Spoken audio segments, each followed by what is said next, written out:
I started with John Pertwee and then did every Dalek story with the others as the years went on until 1988, I think it was, where we did but I did the things, monsters as well. Yeah, you did all sorts, didn't you? And yeah. I remember Wookiee Hole.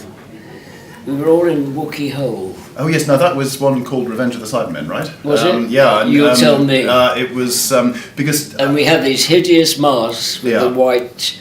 What were they called? I think they're called the Vogons. Would that be right?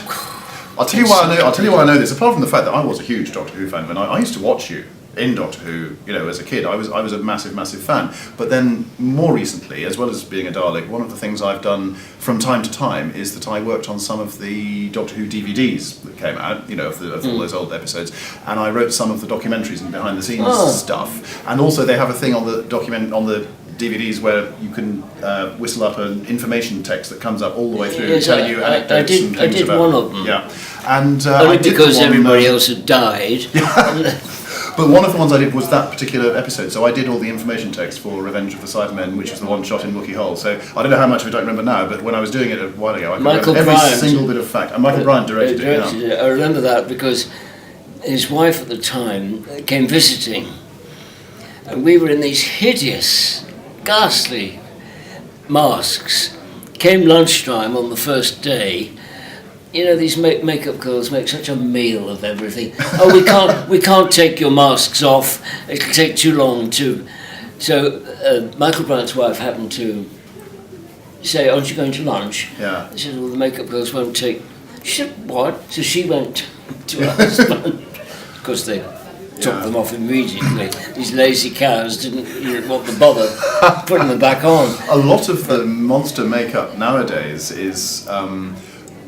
A lot more sort of fragmentary because it gets built up in these prosthetic layers, and some of the people who go into those things, they have to be the first ones on the set. They're in makeup at 4 o'clock, 5 o'clock in the morning just to do a normal day's thing. For example, the wonderful actor Julian Bleach, who has played Davros in recent episodes, who's a wonderful guy and a brilliant actor. He just sits there and undergoes hours and hours and hours of stuff to have this stuff put on. I remember the first time he played Davros, which was a few years ago in the what was it called? Stolen Earth story.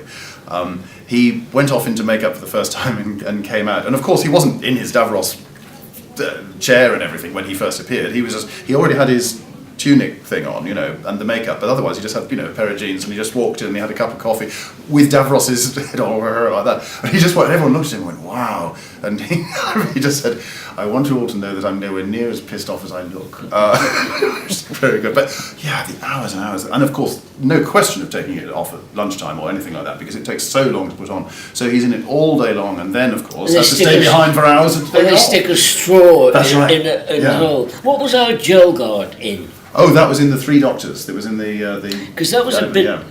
Do you remember Gelgard? Mm-hmm. It was a bit Dalek shaped. It had a base part, and then they put the top over. And there was a scene where the Gelgard had to explode. So I was the chosen one. Mm-hmm. So they fixed all these little charges all over me, and then they put the top on. But in putting the top on, they didn't realise that some of the charges were still underneath the top. Crikey. Yeah. Action, and these little charges all started, and it filled with smoke. Whenever there was a Dalek explosion, they took us out, took you out of the Dalek. Because one that happened, luckily I'm happy to say the same is true with us when they're actually blowing one up, but we did one called Daleks in Manhattan, which was, we didn't sadly get to go to Manhattan, we got to go to various sort of back streets in South Wales, but that's okay. And they found a lovely theatre in a little town called Treorchy. The one you were I was mentioning about earlier on, and on the stage, because there's a scene where the Daleks had to burst their way into the back of this theatre and come down the stage, and yes, one of the challenges that we faced on that particular day was that the stage of the theatre, as you know, of course, theatres, particularly old theatres, have what's called a rake, which means that the stage slopes down towards the audience. It's to do with sight lines and making sure that everyone can see it properly. So it looks like it's flat if you're in the audience, but in real life, and this one had a really quite steep rake, and of course, when you're in a Dalek, that presents a certain issue straight away. So we were sort of backing, as it were, applying the brakes with our feet as best we could as we were coming down, rehearsing it. But then, of course, so we had a few rehearsals. They battened a piece of wood onto the bit further down so that if we did go out of control, we would at least hit that and not just career into the orchestra pit and kill David Tennant, who was down there confronting us, and probably kill ourselves in the process too. But that was fine in the rehearsal. But, of course, what's just happened is that the Daleks have blown their way in, so, although they didn't do the explosion itself at the same time, that was a separate shot that they did later on, actually, but what they did do, of course, was fill the place with smoke, because it was just meant to be post-explosion.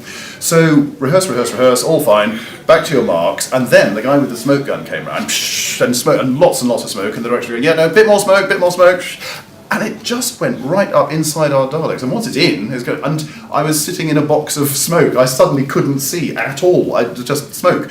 And, I heard action. Okay, I can't see anything. I don't know it. But we'd rehearsed it a few times. So I just thought, well, let's go. And there were two of us. It was me and actually not Barnaby. It was David Hankinson on that day. So the two of us just sort of came down through this smoke. We couldn't see anything at all. I mean, thankfully, it worked and we got it.